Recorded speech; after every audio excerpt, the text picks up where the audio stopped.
Olá, antenados e antenadas, sejam todos e todas muito bem-vindos à quinta aula da Unidade 1, Conceitos Básicos do curso Fundamentos de Programação em C. Nesta quinta aula, nós vamos estudar o processo de tradução de um programa, ou seja, todas as atividades que são realizadas desde o momento que você escreve um programa em C até o momento em que esse programa é executado por um computador. Beleza? Então, vem com a gente que a aula de hoje está espetacular. No dia a dia, quando nós desejamos nos comunicar com outras pessoas, nós utilizamos uma linguagem natural, como, por exemplo, o português. Então, o português é a língua que nós utilizamos no Brasil para nos comunicarmos uns com os outros. Então, quando eu quero, por exemplo, pedir para alguém calcular a raiz de 9, por exemplo, como é que eu faço? Eu falo a frase, calcule a raiz de 9. Ou se eu quiser escrever usando essa linguagem natural, eu vou escrever, calcule a raiz de 9. E o meu interlocutor, a pessoa com quem eu estou conversando, ela vai receber essa mensagem, ela vai interpretar essa linguagem corretamente, porque ela também utiliza a linguagem natural, ela também sabe ler e escrever em português. Ok, só que os computadores não sabem ler e escrever, eles não sabem interpretar um texto ou um áudio escrito ou gravado em linguagem natural. Os computadores, eles só entendem comandos escritos em linguagem de máquina, em binário, por exemplo. Então, eles só entendem comandos expressos em termos de zeros e uns. Então, nós vamos precisar de todo um processo para traduzir um comando em linguagem natural, como, por exemplo, calcule a raiz de 9, para uma série de comandos em linguagem de máquina, que faça com que o computador calcule a raiz de 9. Em geral, o que é que a gente faz? Se eu quero calcular a raiz de 9, nós podemos escrever um programa em linguagem C que calcula a raiz de 9. Então, uma vez que eu entendo que o meu problema que está descrito aqui em linguagem natural é calcular a raiz de 9, o primeiro passo é escrever um programa em linguagem C que calcula a raiz de 9. Logicamente, antes disso, eu já fiz um algoritmo para calcular a raiz de 9. Baseado nesse algoritmo, eu construí o meu programa em linguagem C. Mas o computador, que só entende linguagem de máquina, só entende zeros e uns, ele também não vai entender um programa escrito em linguagem C. Então, é necessário que esse programa escrito em linguagem C, que a gente chama de linguagem de alto nível, ele seja traduzido novamente para uma linguagem de mais baixo nível. Então, em geral, esse programa aqui, escrito em C, ele vai ser traduzido para um programa em linguagem Assembly, uma linguagem com alguns comandos que já possuem um mapeamento quase que direto com a linguagem de máquina. Então, observe que na linguagem Assembly eu tenho alguns comandos aqui, move, por exemplo. Então, esse programa em linguagem Assembly foi gerado a partir do meu programa em C. Ok, mas o computador também não consegue executar esse programa em linguagem Assembly. Veja que ele já está numa linguagem, numa notação mais próxima do computador e mais distante da linguagem natural. Nessa linha aqui que liga as linguagens que o usuário entende até a linguagem que o computador entende. Bom, a linguagem Assembly ela já está mais próxima do computador, mas ainda o computador não consegue executar diretamente esses comandos move, end, cmp. Eles precisam ser traduzidos novamente em linguagem de máquina. E agora, um conjunto de instruções em linguagem de máquina, onde cada instrução é representada por um conjunto de zeros e uns. Aí sim, essas instruções em formato de zeros e uns, o computador entende e consegue executar. Então veja que essa linha mostra um relacionamento entre as linguagens, desde a linguagem que está mais próxima do ser humano, como a linguagem natural, até a linguagem que está mais próxima do computador, que é a linguagem de máquina. Veja que Linguagens de programação de alto nível, como C, C++, Java e Python, elas estão aqui no nível intermediário, né? Um pouco mais próximos aqui do ser humano, né? Mas já se aproximando da linguagem do computador.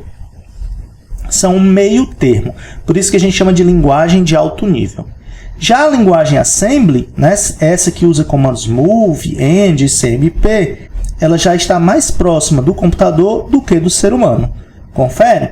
Então ela já está bem próxima aqui da linguagem que o computador entende, que é a linguagem de máquina. Ok, então quando a gente vai escrever um programa, nós vamos escrever usando uma linguagem de alto nível. C, C++, Java, PHP... Não, PHP não, que PHP não é linguagem. Não, brincadeira, PHP é linguagem, tá? Python. Então a gente vai escrever programas em linguagem de alto nível. Logicamente, primeiro a gente vai fazer o algoritmo. Depois a gente vai mapear o algoritmo para uma linguagem de alto nível. Mas o computador não consegue interpretar essa linguagem de alto nível. Ele não consegue entender essa linguagem de alto nível. Então, a gente precisa traduzir esse programa que está expresso em uma linguagem de alto nível como C para uma linguagem de baixo nível, como a linguagem de máquina, que é a linguagem que o computador entende. Quem vai fazer isso, professor? Quem faz isso é um software chamado tradutor. E nós temos duas categorias de tradutores, os compiladores e os interpretadores. Vamos já entrar em detalhes e diferenciar esses dois tipos de tradutores, os compiladores e os interpretadores. Bom, revisando os passos para desenvolver um programa que soluciona um problema, nós já vimos nas primeiras aulas que a primeira tarefa é entender o problema. Então aqui é uma fase de análise, onde nós vamos analisar o problema e tentar pensar em uma solução para esse problema. Depois nós vamos representar essa solução por meio de um algoritmo.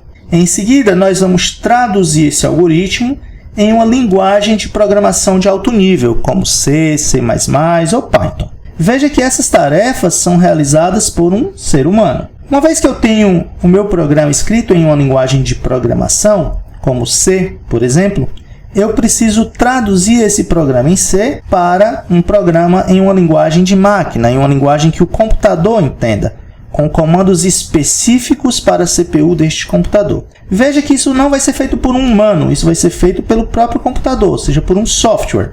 Então, existe um software, que é o tradutor, que vai traduzir esse programa escrito numa linguagem de alto nível para uma linguagem de máquina.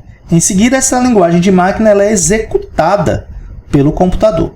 Então veja que o ser humano ele se envolve em três tarefas principais: o entendimento do problema e a tradução do algoritmo para uma linguagem de alto nível. Depois, essa linguagem de alto nível vai ser traduzida para uma linguagem de máquina e executada, mas essas tarefas serão feitas pelo próprio computador ou por software já desenvolvido. Bom, os tradutores, como eu falei, o objetivo deles é traduzir um programa que foi expresso em uma linguagem de alto nível, como C, para linguagens de baixo nível, como uma linguagem de máquina, comandos expressos em zeros e uns que o computador consegue entender e executar.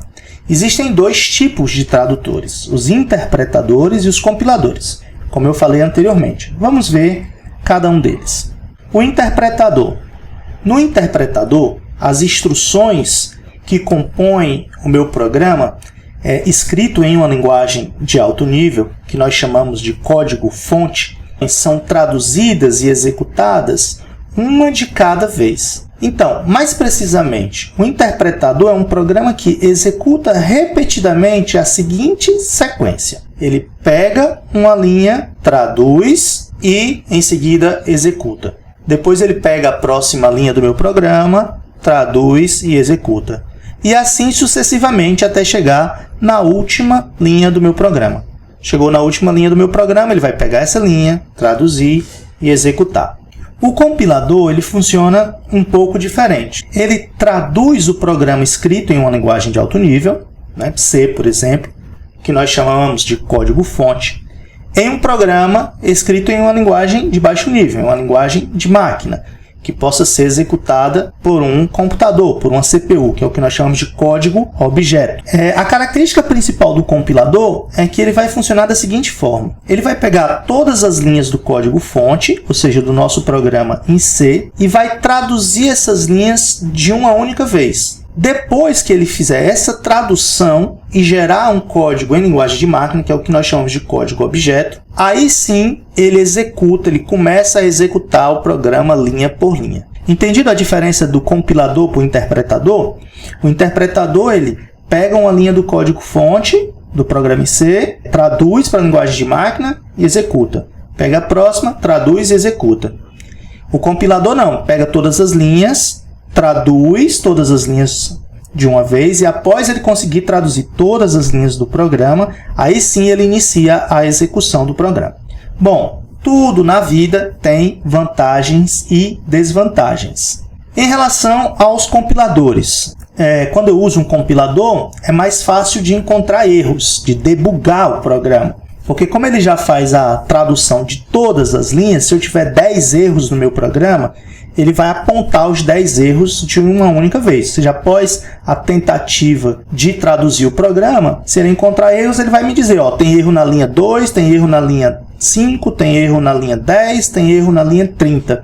Então ele mostra todos os erros após o processo de compilação. Isso facilita, no meu ponto de vista, o processo de debug, né, de encontrar erros. Mas, em compensação, ele é mais lento, mais burocrático, pois a cada teste que a gente precisa realizar, eu preciso compilar o programa inteiro. Exemplos de linguagens compiladas, ou seja, que utilizam um compilador, estão C e C++.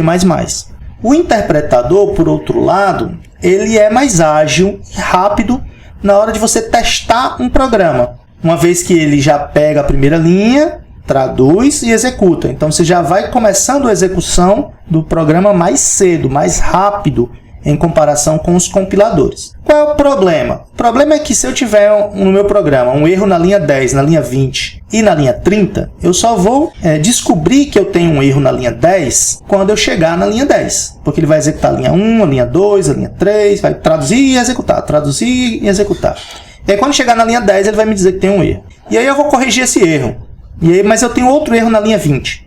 Então ele vai, pega a primeira linha, traduz, executa, assim até chegar na linha 20. Quando ele chegar na linha 20, aí ele vai me dizer que tem um erro. Aí eu vou novamente corrigir esse erro. E começa o processo de novo. Pega a primeira linha, traduz, executa a segunda. Quando chegar na 30ª linha, ele vai me mostrar um erro novamente. Então é mais ágil e rápido esse processo. Ou seja, eu começo a executar o programa mais cedo e a vê-lo funcionar mais cedo. Mas em compensação, no meu ponto de vista, fica mais difícil debugar, porque ele vai mostrando um erro, e depois que eu corrijo esse erro, ele vai mostrar um outro erro na próxima vez que eu tentar executar esse programa. Então ele só mostra o erro quando o programa em execução chega na linha que contém o erro, que contém o problema. Como exemplo de linguagens interpretadas, nós temos a linguagem Python. Gostou da nossa aula de hoje? Então, clica no joinha, deixa o seu like, marca os amigos, compartilha, comenta. Tem dúvidas? Deixa aqui a sua dúvida, o seu comentário e até a próxima aula.